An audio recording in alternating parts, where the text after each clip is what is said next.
Next step, we need to install Visual Studio Code. Let's write it.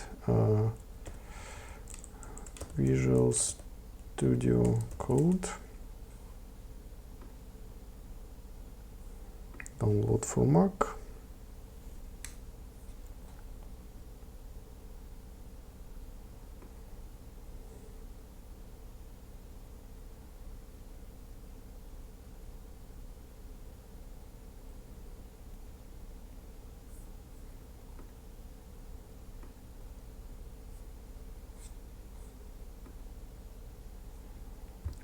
Let's unzip it.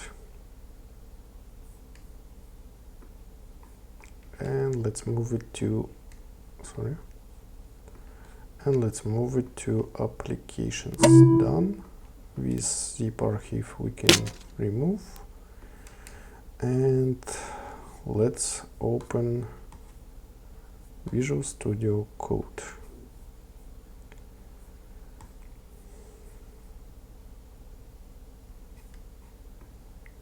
Open.